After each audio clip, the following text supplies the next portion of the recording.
Olá a todos, sejam bem-vindos a mais um programa CRM Piauí Podcast, o 14º da série, com transmissão no canal YouTube do CRM e também no streams Spotify.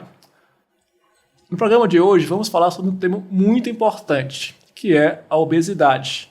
Para isso temos uma equipe de ponta, formada pelo Dr. Luiz Carlos, cirurgião bariátrico e professor da Universidade Federal do Piauí, pelo Dr. André Gonçalves, médico endocrinologista, também da UFP e superintendente do Hospital Universitário do Piauí, e por mim também, que sou cirurgião bariátrico e também professor da UFP. Inicialmente, eu queria perguntar ao André, que é endócrino, como é que está atualmente a incidência, a prevalência da obesidade, tanto no mundo como em nosso país, que a gente sabe que é algo crescente. Bom, a gente tem dados alarmantes realmente, né? O que nós temos hoje no mundo inteiro é o aumento da prevalência de obesidade.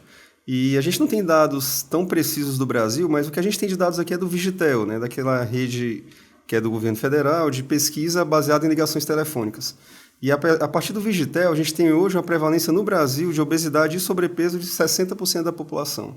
É muita gente. Então, de cada 2 pessoas, uma está acima do peso. Então, a verdadeira pandemia do século é a obesidade, tudo que vem de brinde, né? Quer dizer, então, que mais da metade da população está em sobrepeso ou em condição de obeso, Sim, é isso? É isso. Só para o público entender, Luiz Carlos, o que seria o paciente realmente obeso, o conceito disso? Bom, o conceito que a gente ainda tem hoje, professor Moreira, determinado pela Organização Mundial de Saúde, ele leva em consideração o índice de massa corpórea, um cálculo matemático que a gente faz usando o peso e a altura do paciente, e divide o obeso, o portador de obesidade, em 3 categorias, né? A gente tem abaixo de 30, aquele paciente que é considerado sobrepeso, e abaixo de 24 seria o peso ideal, mas entre 30 e 35, obesidade grau 1, entre 35 e 40, obesidade grau 2, e acima de 40 e em diante, obesidade grau 3. Ainda é a classificação que persiste, né, para a sociedade, tanto médica como para a sociedade em geral. Existem algumas limitações por conta disso, que a gente deve ressaltar que a obesidade deixou de ser uma doença ligada somente ao peso, tá certo? Mas que a gente tem evoluído para mudar esse conceito. De fato, tem algumas limitações, né? A gente sabe que o indivíduo que tem uma massa magra muito extensa, né? Aquele pessoal que malha bastante, bem forte, acaba tendo, às vezes, o IMC elevado, né? Então, haveria outros métodos para avaliar isso, não é não, professor André? Sim, a gente tem, até antes de comentar isso, é sempre bom, pensando que é um público aberto, esse canal está no YouTube, interessante para o público leigo explicar um pouco como é que é feito esse cálculo. Às vezes quem está assistindo em casa quer saber exatamente como é feita essa conta, né? Sem dúvida. Então você pode pegar, como o Dr. Luiz estava falando, pode pegar na calculadora, bota o peso, aí coloca, sei lá, tem 80 quilos, aí coloca para dividir pela altura em metros, 1,7, 1,70 m. O resultado você divide de novo, 1,7, aí você tem um índice de massa corpórea, que é isso que o Dr. Luiz estava explicando. E a partir daí você pega essa classificação, né, de sobrepeso, obesidade grau 1, 2 e 3, como ele estava falando. Se você pegar um halterofilista, por exemplo, ele vai ter uma massa muscular bem maior, então às vezes esse cara tem 100 quilos com 1,60 m. Se vocês calcularem aí, 1,60 m não, vamos botar 1,70 m. Se vocês calcularem aí, com certeza, botando o peso e a altura dele, ele vai estar acima do peso, ele vai ter algum grau de obesidade. Mas é muito provável que a maior parte do conteúdo dele seja de massa muscular. E a massa gorda em si, que é o grande vilão da história, às vezes é normal e até baixa. Dessa forma, pegar só a massa, o peso como um todo, sem levar em consideração a massa gorda e massa magra, só o índice de massa, né, no caso. Só o índice de massa corpórea pode dar um resultado falso. Então, como você estava falando mesmo, Tom Moreira, a gente precisa usar outros parâmetros nesse caso. Então, a análise de composição corporal é interessante, que varia do sexo, varia da idade, mas você pode pegar por 2 métodos. Existe um aparelho simples, que a maioria dos nutricionistas tem, algumas clínicas médicas têm, que é a bioimpedância. Perfeito. Em que você sobe num aparelho, ele vê a passagem de corrente elétrica por você e consegue dizer, pela distribuição dessa corrente elétrica, o quanto de massa gorda você tem, o quanto de massa magra você tem. E um padrão ouro para isso seria a densitometria, seria o exame de composição corporal pelo aparelho de densitometria óssea. Das duas formas você consegue ter uma ideia melhor se está acima em termos de massa gorda e de massa magra. Aí não tem um parâmetro de normalidade porque ele varia para a idade e para o sexo. Mas a máquina em si já diz o quanto de massa gorda você tem e aí você consegue ter uma ideia mais precisa se está realmente obeso ou não.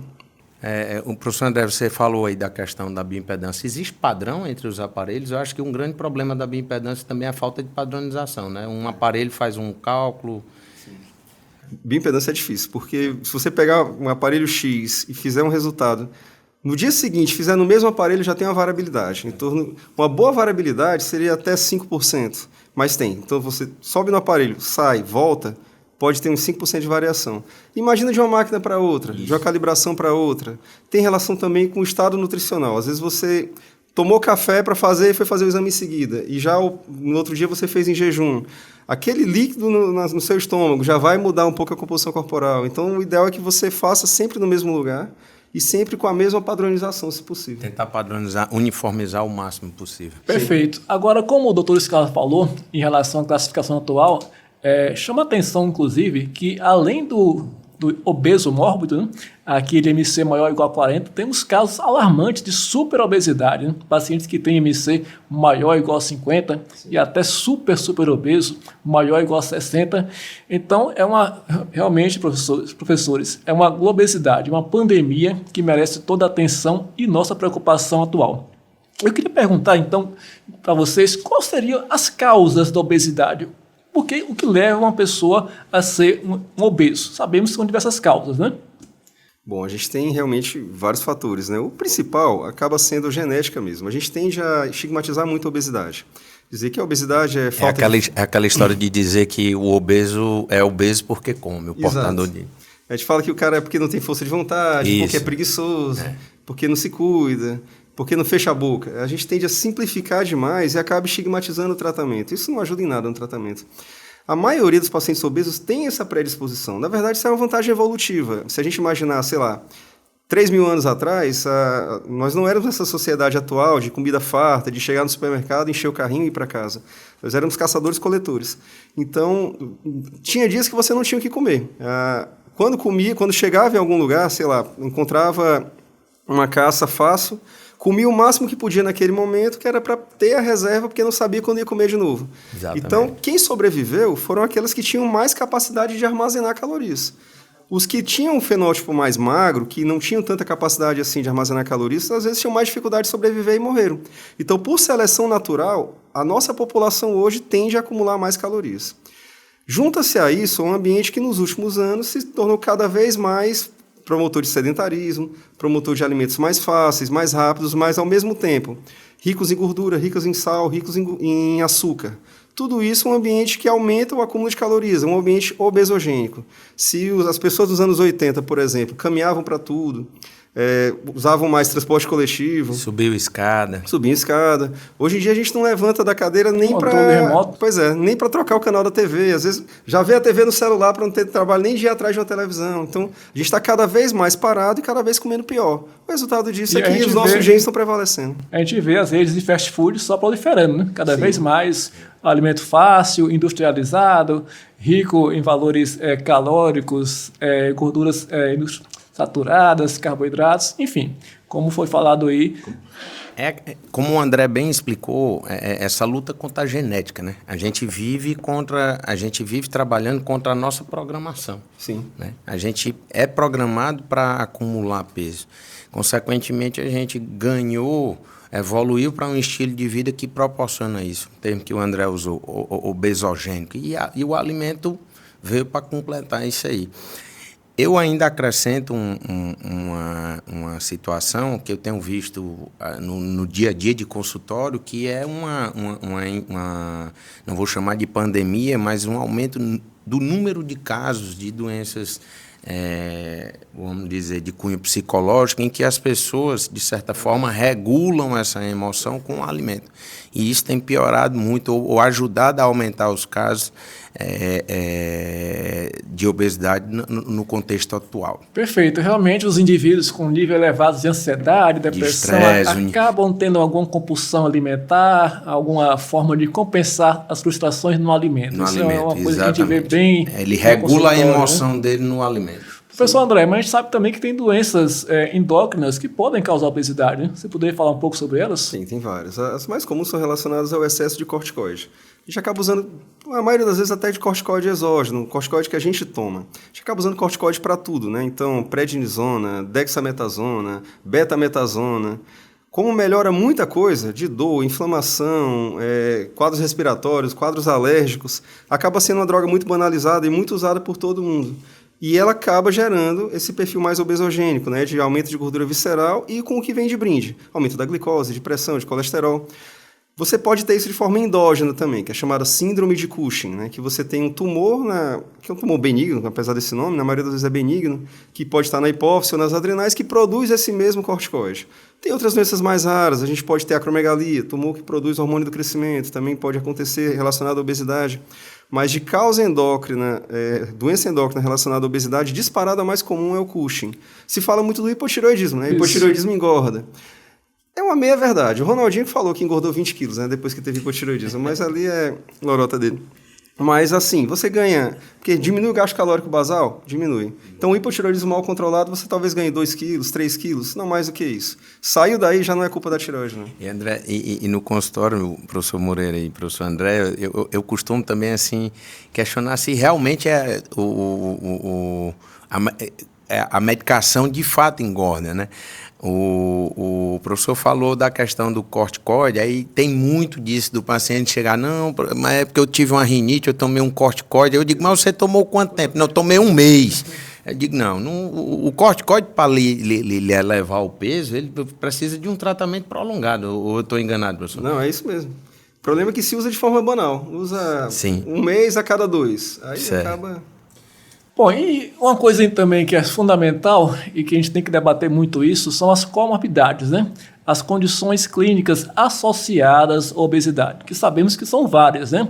Vocês poderiam falar algo mais a respeito disso? O grande problema é esse, na verdade, né? Quando se fala em tratar a obesidade, se pensa muito, e as redes sociais puxam isso, a questão estética. Eu tô no shape, eu tô com um corpo bacana. Então se busca muito isso. Esse apelo é muito ruim, assim, para a conscientização. Sim, é terrível. Muitas vezes a gente esquece que a obesidade é doença. Então, a obesidade, além de ser uma condição difícil de se resolver, difícil de se tratar, dificilmente se resolve de forma definitiva, né? Curei a obesidade, estou livre, posso fazer de tudo. Nunca acontece. Tem que lembrar da genética, né? A gente não cura a genética. Exatamente, não vai mudar. E o problema maior da obesidade é o que ela traz de brinde com ela. Isso. Então, o paciente que ganha peso, ou o paciente que é obeso desde sempre, tem um risco maior de obesidade com hipertensão arterial, diabetes, doença cardiovascular, doença cerebrovascular, os acidentes vasculares cerebrais, e aumenta coisas que às vezes a gente nem lembra. Por exemplo, a apneia do sono, com os roncos, artrose, principalmente de joelho, de coluna, gota, e alguns cânceres, inclusive. Os pacientes obesos têm mais risco de câncer de mama. Os cânceres que vem assustando, né? Pois é, aumenta o risco de câncer de mama, de endométrio, de estômago. Cólon retal, sim. Então, quando se fala em perder peso, na verdade, o ganho de saúde não é meramente a questão estética, não é só o que se vê no espelho. O que está escondido ali, que não se vê no espelho, às vezes é mais importante. Eu nem foco na questão estética. Eu acho que a gente precisa que a sociedade se conscientize do custo disso, tanto do ponto de vista social e financeiro, né? Nós estamos falando que, como o professor André falou, no caso das doenças associadas à obesidade, são doenças prevalentes em vários países do mundo em números alarmantes. A quantidade de paciente que é hipertenso, a quantidade de paciente que tem resistência insulínica aumentada, né? Professor André, entrando aqui um pouco na sua área, hoje eu sou um pouco crítico àquele conceito de pré-diabetes, né? Que o paciente chega no consultório da gente e diz assim, não, eu sou pré-diabético. Eu digo, olha, você é diabético. A sua glicose não deu um valor X para eu dizer que você é diabético, mas o seu comportamento já é desse, já é de um diabético. Então, para mim, você já tem que se preocupar de se ver como um diabético. E como isso não acontece, acaba que você esse paciente, ele não se conscientiza de que ele precisa já tomar esse cuidado. Quando ele vem para a gente, ele já vem com as lesões de órgão-alvo. O rim já vem sem funcionar, ele já vem com um infarto, já vem com um diagnóstico de câncer, um diagnóstico de AVC, e isso resulta num custo para a saúde, resulta num custo social, tratamento, de acompanhamento desse paciente, né? A limitação de vida que esse paciente vai ter, a família dele vai ter. Sem dúvida. E além de tudo isso, hein, tem mais condições que a gente pode colocar, né? Por exemplo, o famoso fígado esteatótico, né? A gordura no fígado, que é uma condição que tem a possibilidade de 5% de evoluir para uma esteatohepatite, né? Uma condição grave de necrose do fígado mesmo, né? E está muito relacionado à obesidade visceral. Outra condição em nossa área, professor Luiz Carlos, o refluxo gastroesofágico. O paciente refere muitas vezes pirose, a queimação subindo, o alimento voltando, sintomas na garganta, tosse, pigarro, e tudo isso, o ponto inicial é a obesidade, né? Então, são várias comorbidades. Nesse caso do refluxo, Moreira, ainda aumenta a incidência que a gente sabe de câncer de esôfago, né? De esôfago distal por conta do refluxo. Esse ponto que o professor Moreira tocou em relação à questão da... Falando aqui, como o canal é aberto, falando em termos leigos, né? Essa questão da gordura no fígado, que é uma situação que, assim, até mesmo nós médicos precisamos ter uma outra visão dela, certo? Eu recebi um paciente no meu consultório que ele vem por conta de uma queixa de dispepsia, de doença de refluxo, como o professor Moreira falou. Aí eu digo, olha, você já passou por algum médico? Ele, não, acabei de passar no cardiologista. E ele disse que meus exames estão tudo ok. Me dê seu ultrassom, aí vem lá, esteatose grau 1, certo? O colesterol está um pouquinho alto, certo? Então, assim, esse paciente tem que ter uma atenção especial para evitar com que esse paciente chegue na condição de lesão, porque, para mim, doença já existe. Se já está acumulando no fígado, mesmo que ele não esteja em uma etapa de esteatohepatite, lá no final o resultado é a cirrose. É a insuficiência hepática. A gente vê, às vezes, uma banalização sobre isso, né? Gordurinha no fígado leve, não pronto, tem problema. Para por aí. Isso todo mundo tem, acho que Lá com 70, 80... Eu tenho vários pacientes no meu consultório que chegam, doutor, eu nunca bebi na minha vida e estou aqui com a cirrose. Aí eu digo, não, mas bora aqui. Alguma vez na sua vida você fez um ultrassom que apareceu gordura no fígado e, doutor, já faz uns 30 anos que eu venho fazendo ultrassom. Lutando contra isso. Sabe? Nem luta, né? Então, tipo assim, isso, eu retorno aqui à primeira pergunta do professor Moreira para o professor André, que foi sobre a incidência, Moreira. Você falou da incidência e o André deu um número alarmante de 80% da população 60%. está... 62% é obesa, mas 80% está acima do peso. Não foi isso. Foi 60% obeso. Obesidade e sobrepeso, 60%. 60%. Mas para caminhar para 80% não demora, não. Se eu não me engano, 48% está dentro da faixa de obesidade. Se eu não me engano, o último dado da OMS. Para a BESO, em 2023, mostrou que em Teresina, no Piauí, são 17% dos homens e 18% das mulheres. Isso, obeso, é isso. Agora, eu chamo aqui para reflexão. Isso é o que está com o IMC na faixa de obesidade. E os que têm esteatose hepática, que já estão com uma doença metabólica que se beneficiaria se fossem vistos como um paciente já com obesidade e que a gente não consegue ainda ter essa conscientização de que aquilo dali precisa ser tratado. Uma outra coisa importante, além das comorbidades clínicas, também as comorbidades do aspecto psicológico, né? A gente sabe que o obeso sofre muito preconceito, muito prejuízo social muito bullying. É grande. Ele vai sentar na cadeira, às vezes quebra, o avião não está capacitado para ter um paciente daquele porte. Então, é um paciente que está muito abalado, né? Do ponto de vista emocional. Prejuízo social é grande, eu sempre costumo comentar isso aí. Prejuízo social é muito grande. Doutores, vamos falar um pouco agora sobre a terapia, né? Inicialmente, a parte clínica. Doutor André, um pouquinho sobre isso. Bom, a gente tem evoluído muito, né, nos últimos anos em relação ao tratamento clínico. A gente passou muitos anos sem ter muito o que oferecer para o paciente, né? Em termos de medicação, O básico, o que todo mundo tem que fazer, né, até antes de chegar no endocrinologista, a gente sempre teve a questão do tratamento nutricional adequado, da orientação de atividade física regular, fundamental psicoterapia para aquele paciente que tem algum indício de transtorno de ansiedade, de compulsão alimentar. Muitas vezes isso é negligenciado, né, mas a gente tem que frisar para os pacientes, não adianta só tomar um remedinho e esperar que vai resolver o problema. Mas a gente tinha pouco em termos de medicação. Até uns 15 anos atrás, quando a gente começou a ter os análogos do GLP-1, que hoje é o padrão ouro em termos de tratamento medicamentoso para obesidade, né? São drogas que, além de gerarem, foram desenvolvidas para diabetes, né?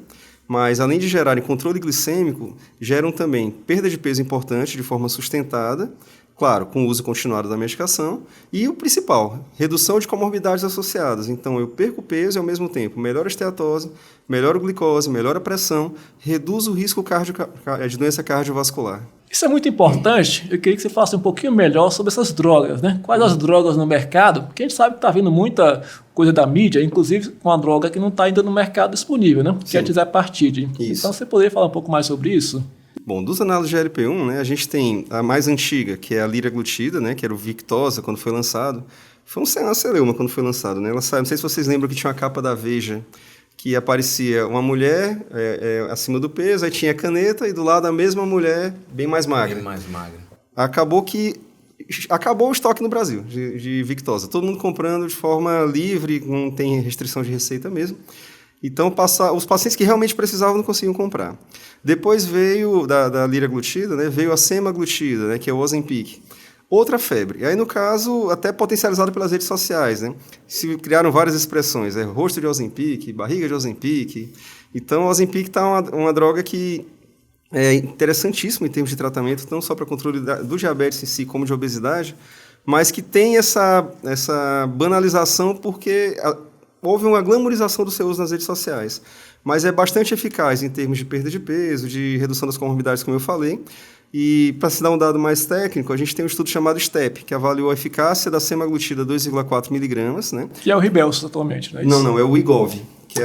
O Ribelsus é o oral. Ribelsus é o oral. Exato, isso. O Wegovy, que é até 2,4 miligramas, e gerou uma perda de peso em torno de 15% do peso.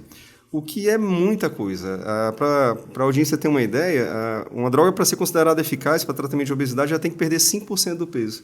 Então ela perde 3 vezes mais e por um período sustentado. A maioria das drogas que a gente tinha antigamente, nos primeiros 6 meses geravam perda de peso e depois havia a tendência a voltar ao peso. No caso da semaglutida, da liraglutida não, é uma perda sustentada. E aí a gente vai ter a tirzepatida, né, que é o Mounjaro, o nome comercial. Deve chegar no Brasil agora em junho, dia 7 de junho. Opa! É o lançamento uma nacional boa notícia no para Brasil. quem está aí atrás do Engol, porque muita gente pergunta sobre Mounjaro, virou uma febre, né? Isso aí a gente tem claramente visto aí. Só uma pergunta, você acha que essa semaglutide, já que tocamos no assunto, a subcutânea, no caso o Wegovy, é potencial a via oral, no caso o Ribelsus? O Ribelsus é bem interessante. Tem a vantagem de evitar a questão da aplicação em si, você consegue titular doses de forma mais racional, e ela está sendo estudada também para tratamento de obesidade em doses mais altas. A gente tem hoje o Ribelsus de 3, 7 e 14 miligramas. O de 14 miligramas equivaleria ao Ozempic de 1 miligrama, ou o Wegovy de 1 miligrama. Mas existem estudos para o Ribelsus até 50 miligramas. Então, no futuro, ele deve ser lançado oficialmente para obesidade também. Eu acho a alternativa bem interessante. Sr. Luiz Carlos, algo mais sobre terapia clínica a acrescentar? Não, eu sou embora cirurgião, eu defendo o uso das medicações e, como o próprio professor André enfatizou, elas têm o seu potencial, né? São drogas modernas, são drogas que diminuem cada vez mais os efeitos colaterais, elas trazem outros benefícios, né? Aquelas pessoas que não conseguem ter acesso à cirurgia podem ter acesso à medicação. Tá certo? De certa forma, reduz um pouco o custo do tratamento da obesidade e tem sido eficiente nesse impacto, no impacto positivo em cima do tratamento da obesidade. Bom, antes de falar um pouco sobre a cirurgia em si, já que são cirurgiões bariátricos, tanto eu como o professor Luiz Carlos, bom também dizer que existe outra possibilidade, além dos métodos clínicos, né, que são os métodos endoscópicos, né? Isso. A gente sabe que tem os balões de diversos modelos, para 6 meses, para Sim. um ano, agora até o balão deglutível. Você tem alguma experiência, Lúcio? Não, eu foco na área cirúrgica, não faço a parte endoscópica. Eu tenho experiência de ter paciente com balão.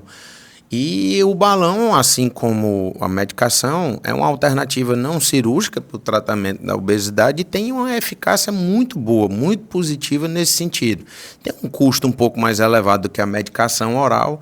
Isso é um limitador da técnica, até porque o cirurgião tem que ser endoscopista e a partir daí ter o treinamento para usar o balão. Mas tem se mostrado com resultados favoráveis no controle do peso dos pacientes. Eu tenho colocado balão já há algum você tempo. Você quer dar endoscopia? Tenho colocado assim, isso que você falou aí, né? O custo aumenta. E há que se entender que, como tudo, tem que ter uma equipe multidisciplinar. Não é só colocar o balão e ir embora. Por isso algumas pessoas têm frustração, porque eles não fazem segmento, não aparecem no consultório, não vão ao nutricionista, não fazem atividade física.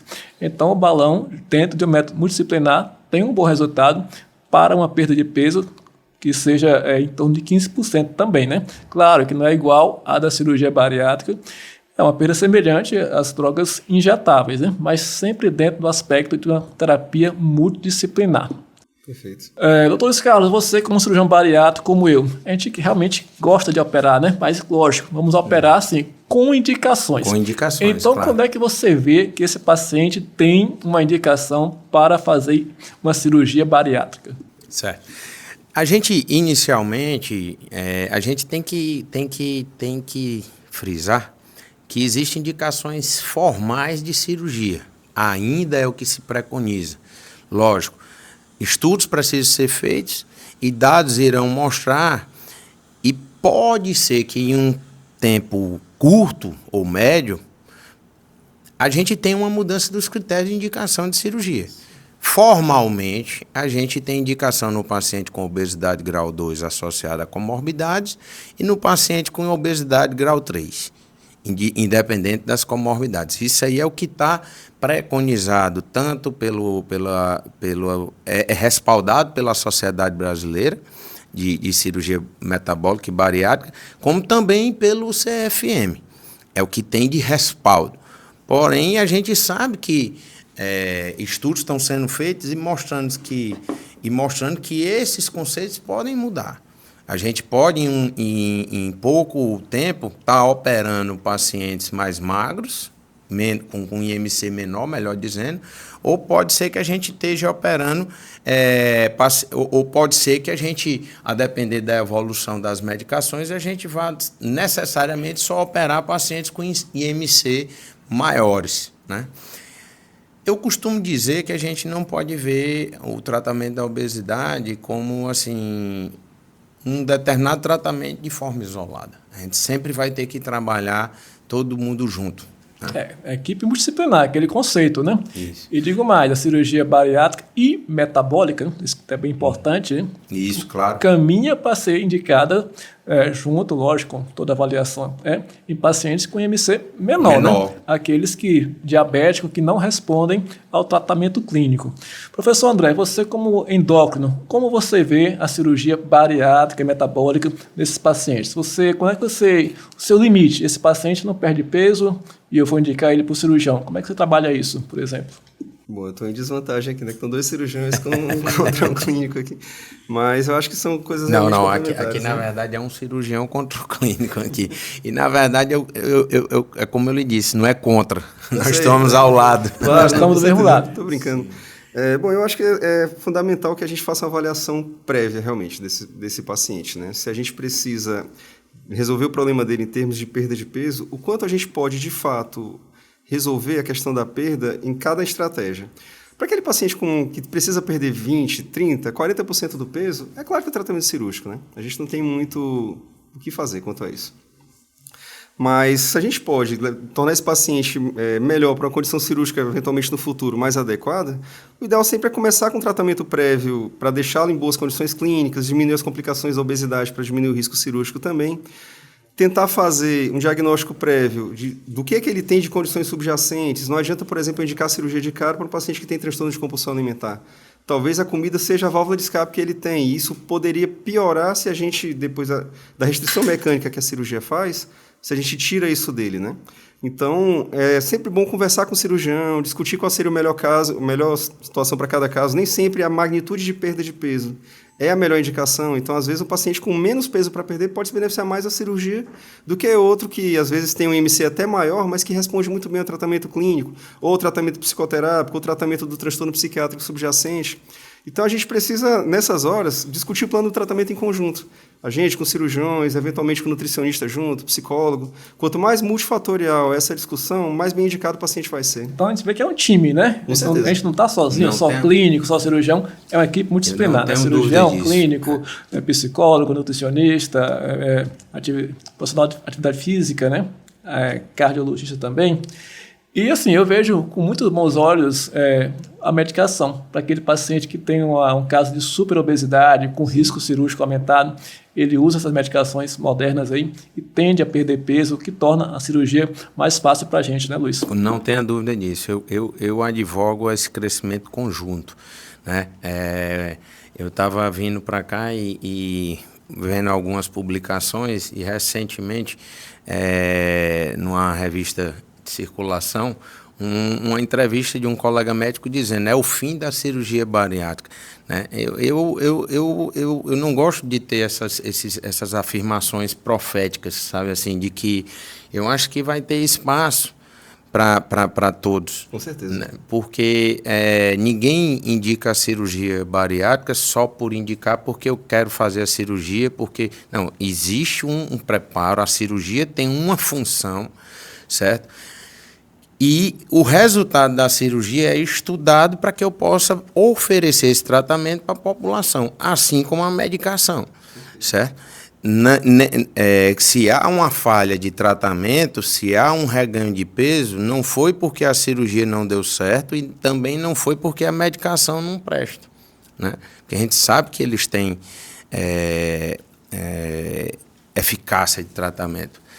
Eu tenho visto, assim, meu volume de paciente tem no pós-operatório e na questão do tratamento em si da obesidade, tem muita questão comportamental, então eu tenho insistido muito no acompanhamento psicoterápico. Isso é fundamental. Certo? E sempre falo, como eu também trato paciente com transtorno de abuso do álcool, né? Eu sempre falo que essa questão de regular a emoção é uma coisa importante que precisa ser vista de uma forma geral para várias doenças. Eu tenho um caso de um paciente que chegou para mim com transtorno de abuso de álcool grave, com sangramento digestivo, tive que internar para tratamento de sangramento digestivo e ele pesava 72 quilos. Bebia 2 litros de bebida destilada por semana. E voltou agora 2 anos depois com 138 quilos, querendo fazer uma cirurgia bariátrica. E aí eu questionei por que ele havia... como que ele tinha... O que é que tinha acontecido para ele ter ganho peso? A esposa me falou, não, doutor, ele parou de beber, ele não bebe bebida alcoólica, mas toma 3 litros de refrigerante por dia.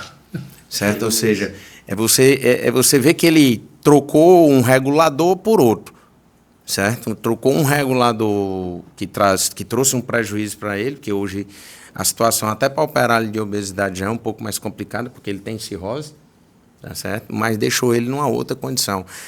Faltou o quê? Faltou aí o fator psicoterápico. Você tocou num aspecto importante que está tendo muito impacto assim, da mídia, né? Do pessoal das indústrias farmacêuticas, né? A gente sabe que os análogos LP1, inclusive o Mounjaro, eles têm efetividade e têm sua indicação. Sim. Mas a cirurgia bariátrica não vai ter um fim. E é simples, assim, são outras indicações. A cirurgia bariátrica é para um paciente com IMC maior, com peso maior, e tem um aspecto também que a gente não pode negar. A obesidade é uma doença crônica e incurável. Perfeito. Então, muitas vezes o paciente tem um bom resultado com as drogas medicamentosas, mas quando para de tomar... A longo prazo. E a gente sabe que tem um custo elevado, nem toda a população vai conseguir manter isso ad eterno, e quando para de tomar, acaba tendo reganho de peso, né? Sim, então, isso aí é uma coisa que a gente não pode dizer. é uma arma importante, é uma boa ferramenta, mas que vai substituir ou acabar com a cirurgia bariátrica, sem dúvida que isso não vai acontecer. Não, eu tenho assim, um raciocínio aqui, o André que me perdoe, que ele é o prescritor da medicação, vamos dizer assim, mas eu sempre digo que uma nova medicação não se compara com a anterior, ele se compara com a cirurgia. Sabe? É sempre assim. A chamada lá da entrevista que eu li não dizia acabou a era da medicação anterior. Não, acabou a era da cirurgia. Verdade. Lógico, a gente sabe que a cirurgia é um procedimento cirúrgico, ela tem seus riscos, certo? Mas é um procedimento hoje que, numa equipe preparada, com treinamento adequado, com uma estrutura adequada, num hospital adequado, o resultado tem eficácia, é um procedimento seguro de ser feito. Lógico, tem que se levar em consideração o nível de comorbidade que o paciente tem que ter, né? Agora, eu sempre insisto de que o tratamento não é isolado. Não é a cirurgia que é melhor que a medicação, que é melhor que o balão. Não. Se você não houver, se não existir uma equipe, preparação física, nutrição e psicoterapia, endocrinologia, cirurgia, se não tiver todo mundo junto, a chance de insucesso aumenta muito. Sem dúvida. Agora, falando um pouco mais de cirurgia, professor Luiz Carlos, a gente quer saber também em relação às técnicas, né? A gente vê que tem algumas técnicas já regulamentadas, outras aí surgindo, hein? Chamadas técnicas emergentes. O que é que nós temos de disponível para o nosso cliente em termos de técnica e se há algum critério quando indicar uma técnica A ou B? Como a gente havia falado já inicialmente, né, eu sempre advogo que a obesidade, o conceito vai ter que mudar, porque esse conceito ligado somente à questão do peso, né, virou uma questão estética. A gente sabe que o peso é só a ponta do iceberg, a gente tem que ver o que tem embaixo, né? É o que eu falei, por exemplo, da gordura no fígado, do que tem de elevação de triglicerídeo, que o paciente tem um peso normal, mas o triglicerídeo, o colesterol é alto, a pressão é alta e a resistência insulínica, principalmente. É só lembrar que as medicações que hoje a gente usa para tratar a obesidade, elas de fato foram investigadas inicialmente, foram usadas inicialmente, o professor André me confirme ou me corrija, foram usadas para o diabetes, para a questão de resistência à insulina. E essa resistência insulínica existe em pacientes que não estão com peso que indique cirurgia. E aí? Então, esse é o conceito de distúrbio metabólico, daí o termo cirurgia metabólica, né? Engloba a cirurgia metabólica, ela visa atingir aquele paciente que não tem um IMC tão alto, não tem um peso, certo, tão alto, e que coloque o paciente dentro daqueles níveis, mas, por outro lado, possa proporcionar um tratamento precoce e evitar lesões no rim, no coração, no cérebro e nos demais órgãos. Existem técnicas novas, que são as cirurgias consideradas mais metabólicas do que bariátricas, de fato, ou seja, elas tratam mais essa questão hormonal, né? Como o próprio professor André falou das medicações, os análogos GLP-1. Então, hoje a gente tem técnicas que promovem o aumento da liberação de GLP-1 no organismo e seus efeitos periféricos, que levam ao aumento da saciedade e ajudam na redução da resistência insulínica, de modo que em breve vai estar regulamentado e autorizado no Brasil procedimentos como a anastomose única, a redução do estômago associado com anastomose única no duodeno. Eu não gosto muito de usar as siglas porque eu acho que fica meio um pouco... difícil de compreender o cliente. Para nós que somos cirurgiões... BTI, o que é BTI? A bipartição intestinal, tá certo? Ou seja, a redução da área de absorção no intestino. Então, esses são procedimentos que estão evoluindo, professor Moreira, e que em breve a gente vai estar disponibilizando para o nosso paciente, junto com o paciente do André, procedimentos que não visam a redução do peso especificamente e vão atuar em cima, ou não vou dizer exclusivamente, mas com um foco no que hoje a medicação faz, que é a alteração hormonal, é a alteração de substâncias que promovem uma saciedade maior. Ou seja, a indústria farmacêutica está evoluindo, e nós também, na cirurgia metabólica também, né, professor? Os dois estão evoluindo, né? Eu acho que a sociedade é que está precisando evoluir junto. Mas, assim, em termos de regulamentação, o que nós temos no Brasil no momento, em termos de técnico, e quando você indicaria sleeve ou bypass? Pronto. Sleeve, pelo CFM, nós temos 4 técnicas, né, que seria a banda gástrica, o duodenal switch, o sleeve e o bypass, sendo que o bypass e o sleeve são os mais frequentemente usados, né? E a gente percebe que o bypass tende a ter uma indicação melhor, certo? Principalmente naqueles pacientes em que o índice de massa estão mais altos e que estejam associados à resistência insulínica, né? Naqueles pacientes em que o peso é uma questão que prevalece mais no índice de massa corpórea do paciente e na doença do paciente em si, a gente tende a usar o sleeve, certo? Individualmente falando assim, eu tenho usado muito menos o sleeve, certo?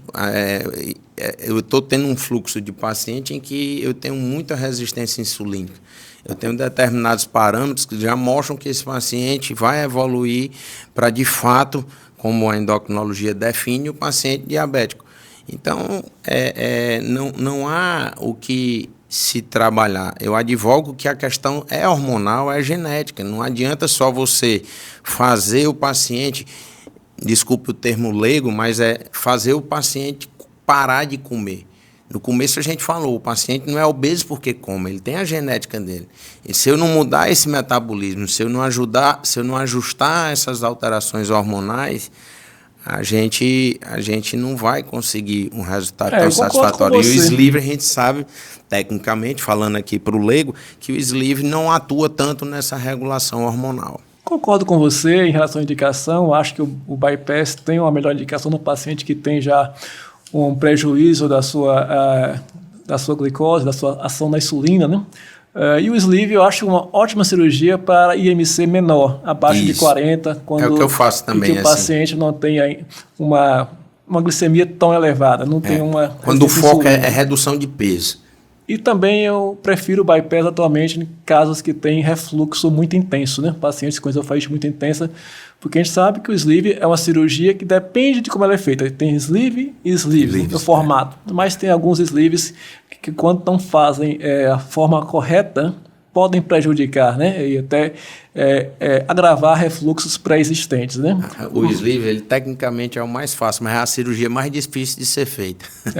Mas eu acho que duas técnicas são excelentes. A perda de peso, na minha visão, é semelhante nos anos iniciais. Agora, realmente, o bypass, para aqueles que têm IMC mais elevado, ele tem um potencial maior de manutenção, né? Então, eu acho que concordo com a sua opinião em relação às indicações e aos critérios. Com certeza. E para concluir aqui nosso bate-papo, vamos falar um pouco sobre recidiva. Como eu falei anteriormente, a obesidade é uma doença crônica e incurável. Assim, a gente tem ferramentas, medicamentos, terapêutica endoscópica, temos cirurgias, e tudo isso tem resultados, na maior parte dos casos, muito bons resultados, mas a gente sabe que tem aquele perfil de paciente que a gente vê na prática, que mesmo que fez um bypass, às vezes recupera tudo com o tempo, com algum tempo. Por que seria essa recidiva? Por que ela ocorre? E assim, e como poderíamos atuar nesses pacientes que tiveram essa recidiva? Bom, eu vejo vários motivos para recidiva, né? O primeiro deles é cultural. A gente, enquanto população, tende a achar que a obesidade é uma doença curada a partir daquele momento. Eu fiz a cirurgia, perdi 40% do meu peso, estou bem, estou curado. Se o paciente tem essa percepção, ele começa a lembrar do que ele pode fazer.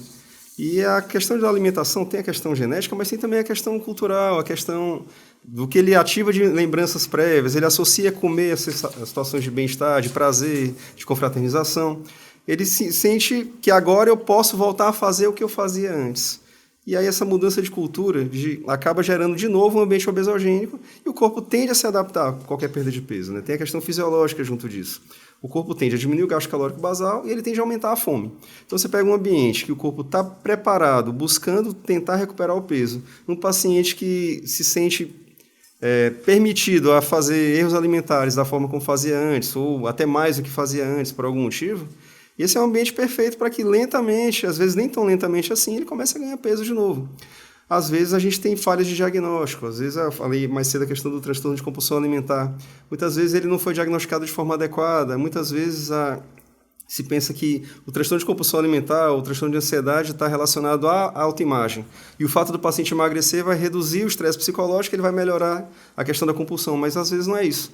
Às vezes o transtorno piora porque você tirou a válvula de escape. Então você tem vários motivos que contribuem para essa recuperação. Muitas vezes não está preparado psicologicamente também, né? Sim. Antes de ir para cá, eu recebi aqui no meu privado uma cliente minha que fez cirurgia há um mês, né? Ainda vou responder ela aí. Ela falando, doutor, essa cirurgia está mexendo muito comigo, eu não estou bem. Então, assim, a questão de preparar o paciente para a cirurgia, a atuação do psicólogo é fundamental. Sim. Essa questão da recidiva, até isso a gente tem que ver de uma forma diferente, certo? Porque quando a gente fala de recidiva, a gente fala de quê? De ganho de peso. Isso. Né? E de retorno de comorbidades também, muitas vezes. A gente tem que ver o que é que a gente vai definir como recidiva. Porque quando a gente foca só no peso, certo? A gente meio que desconstrói o nosso conceito inicial de tratamento. Perfeito. Então, é isso que, assim, um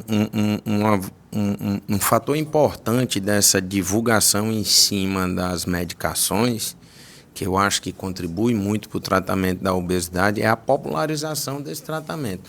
E pessoas que antes não se achavam necessitadas de tratamento para a obesidade, hoje abrem os olhos, porque, de certa forma, a medicação é um caminho mais fácil. Então, isso, para mim, tem um ganho positivo, porque a imagem do que é a obesidade muda. Por outro lado, ainda há um foco muito grande no peso.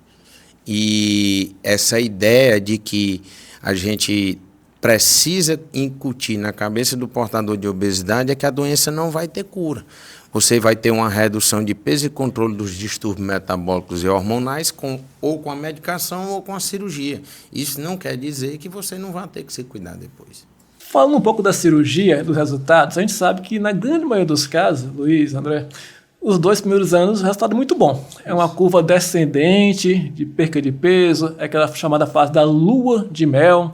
O paciente começa a ver os benefícios, o antes e depois, né? Aquela fase da postagem, do antes e depois. E aí dá esse impacto, né? Como foi falado. Ele acha que está curado. E aí muitas vezes começa a exagerar, a ter ingestão de alimentos calóricos, doces, refrigerantes. O álcool é um grande vilão para a recidiva de peso. Muita gente passa a trocar compensações, né? Eu não posso comer mais, mas eu posso beber. Então, é por isso que eu acho que é fundamental ter o acompanhamento de sua equipe multidisciplinar, seu cirurgião, seu nutricionista, seu endócrino. Na minha experiência... Eu só sou um pilar do tratamento. Na minha experiência, eu vejo que a grande maioria dos meus pacientes que faz esse acompanhamento, que não são muito consultório, eles conseguem sim manter o peso. Graças a Deus, eu tenho visto isso com meus clientes. Comigo também. Aquele paciente que permanece fazendo o segmento no consultório e principalmente com o psicoterapeuta é o que eu tenho o melhor resultado. E assim, em relação à recidiva, aí eu acho também uma grande aplicação dos análogos da GLP-1, né? Sim. Pacientes meus bariátricos que têm ganho de peso, a primeira opção eu sempre encaminho para o endócrino para usar realmente a semaglutida, enfim, a droga que o colega achar mais indicado. Por isso que é a importância de trabalhar em conjunto. Há também o aspecto de cirurgia revisional, Luiz, não tem? Sim.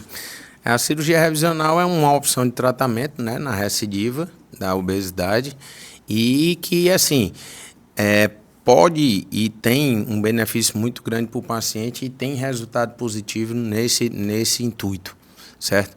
Volto a dizer, a gente tem que trabalhar de forma multidisciplinar com esse paciente. Às vezes a falha não é da técnica, às vezes a falha é do comportamento, é do acompanhamento. Exato. Eu queria aqui deixar aberto aqui o microfone, palavras finais de vocês dois, mais alguma coisa a acrescentar nesse bate-papo que foi muito importante para todos nós e também para quem está nos assistindo? Eu queria só deixar claro, né, para o público, primeiro agradecer o convite, né, é sempre bom discutir esse assunto, porque é um problema que todos nós temos que enfrentar, todos os médicos têm que enfrentar, não é um problema do endocrinologista nem do cirurgião, é um problema da população como um todo mundo tem que encarar isso com a seriedade que esse problema merece, né, então é sempre bom esse tipo de espaço para a gente poder esclarecer isso para a população. A conclusão que eu tenho da questão do tratamento de obesidade em si é que realmente os remédios estão evoluindo cada vez mais, né? A gente tem chegado a magnitude de perda de peso, de redução de comorbidades cada vez maiores.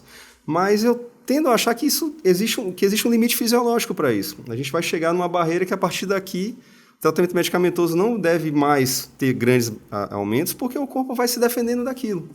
E aí é difícil dizer que a cirurgia vai deixar de ter resultado. Não, a cirurgia vai ter sempre o seu espaço. E outra coisa é o que vocês comentaram, a cirurgia evolui também junto. Então, quando se fala que o cirurgião bariátrico tende a sumir, eu não vejo esse cenário. Cada um vai ter seu espaço, a questão é só indicar de forma adequada onde cada um começa e que todos trabalhem juntos. Perfeito.